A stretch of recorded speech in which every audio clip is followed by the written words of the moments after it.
What's up, fellas? In today's video, we are continuing looking back at some NBA draft class rankings, and we have made it to the final video of the series, the 2019 NBA draft. This is as recent as I feel comfortable going with the draft classes and stuff, because we have seen these guys a little bit, and it is a little bit easier to kind of, really see the flaws or, the really good things that happened with the analysis here over on NBADraft.net with this 2019 draft class. So we're going to be looking back at the rankings, at the evaluations, at some sleepers that have already kind of made their way up this class. We're going to be looking back at all that stuff in today's videos. But quickly, before we get started, if you enjoy content like this, then consider subscribing. I upload twice a day, every single day. And my name is Tucker, by the way. I should probably introduce myself. What's up, fellas? So if you're looking for the most consistent NBA content on YouTube, you've found it. This is a great place to be. You can also leave a like rating on the videos as well, and check me out at various socials at the bottom of the screen and a link tree if you want to hang out with me outside of these videos. With all those things said, let's get into the rankings. So this was a class that it was very, very clear who the three best players were. It was Zion, it was Ja Morant, and it was RJ Barrett. And some people, wanted to mix and match where they placed each of these players. For me personally, this ranking right here was the way that I had it at the time of the draft, and this is the way that the draft went down. We went 1, 2, and 3, and then things got a little bit weird afterwards. So we went DeAndre Hunter at 4, and then on down from there. But it was very, very clear that this was a top 3 heavy draft, and then it was kind of a toss-up with the rest of the guys here on this list. So we will begin, of course, by taking a look at Zion, arguably the most hyped up NBA draft prospect in years, and maybe even of the modern era.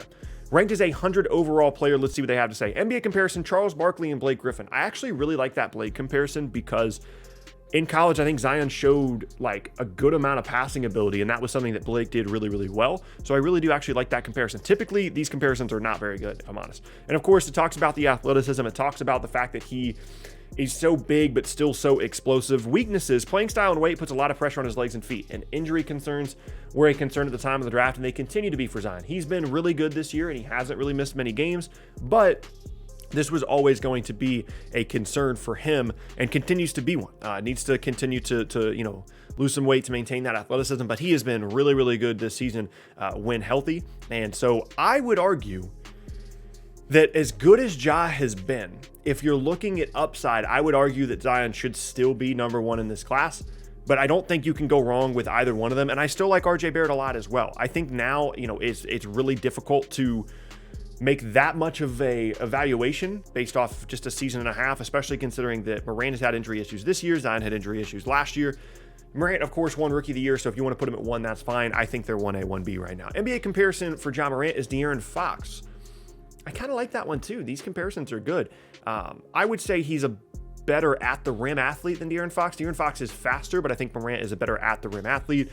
Strengths, dynamic athlete, playmaker, adept at creating offense for himself as well as teammates. I think that's fair. Weaknesses, developing the ability to consistently knock down the three-point shot is one of the few hurdles left in his development.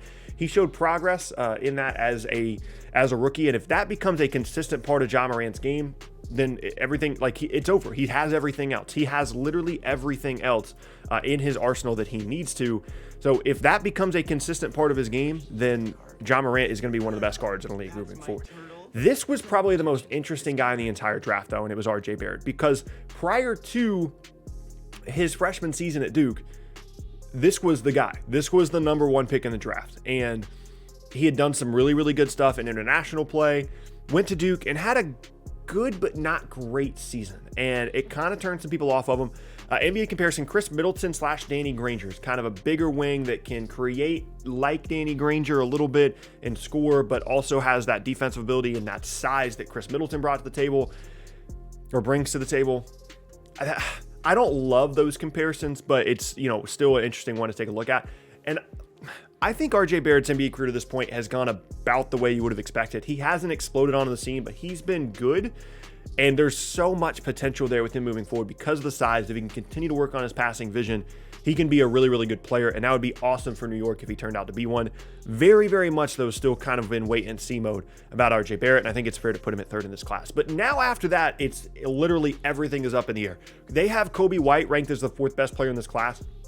Kobe White's a good player. I like him. I don't love the fit in Chicago, but I really like Kobe White, one of the all-time leading scorer in North Carolina high school basketball history, and had a good season there at UNC. Rui Hachimura is ranked 5 here, and then when he went, I believe, 8 to Washington, a lot of people were surprised at how high he went, and I specifically remember watching the draft, and the NBA comparison on ESPN for Rui Hachimura was Kawhi Leonard. Let's see what they have here.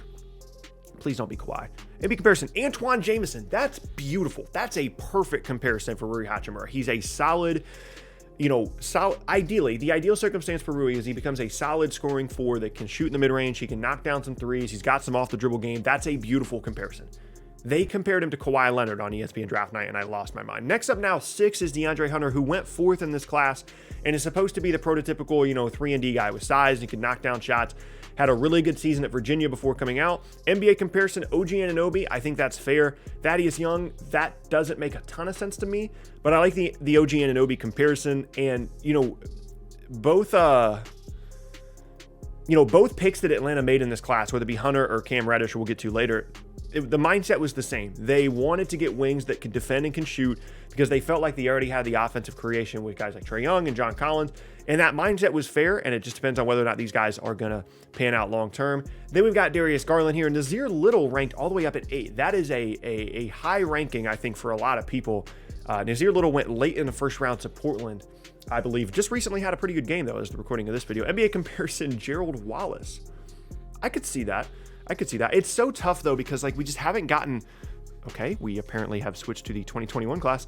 I just haven't gotten as much time to see these guys as I would have liked to, but it's still interesting to look back and see these guys. Can I please go to 2019? Thank you. Another interesting one to take a look at, they have Jarrett Culver as the 12th ranked player in this class, which was probably more fair. He went, I believe, 6th, if I'm remembering that correctly, and has not been great for Minnesota. NBA comparison, Nick Anderson, who was a good shooter. The problem with Culver is he had the ball in his hands so much in that last year at Texas Tech and was such a creator, and that was one of the things he did really well. And then you could see how he could translate to the league as more of a off-the-ball, shooting defense guy because he is such a good athlete. But one of the reasons he became such a good prospect was because he had the ball in his hands so much, and he hasn't had to do that or hasn't been asked to do that as much in Minnesota. And I think that's one of the things that's caused him some issues at the NBA level. They have Kabengele ranked as the 13th highest. Where did Kabengele go? Because he's barely played. They really had him ranked as 13. That's crazy. Matisse Thybulle all the way up here at 15, a late riser. Someone that, I think is a fine player, hasn't had a great season to this point. These comparisons are absolutely fair. Those are perfect comparisons of these guys can really guard, but they can't shoot, so they can't really stay on the floor a ton.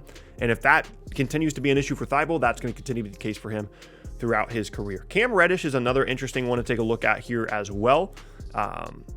He is ranked as a 92 overall prospect. His comparison is Rudy Gay. I actually like that one as well. Another high upside guy. Cam Reddish can really defend, and I think he's a little bit too confident in his offensive game at the moment and takes some bad shots, but if he can continue to rein that in and develop, Cam Reddish can be a really good player. Here's another interesting one as well.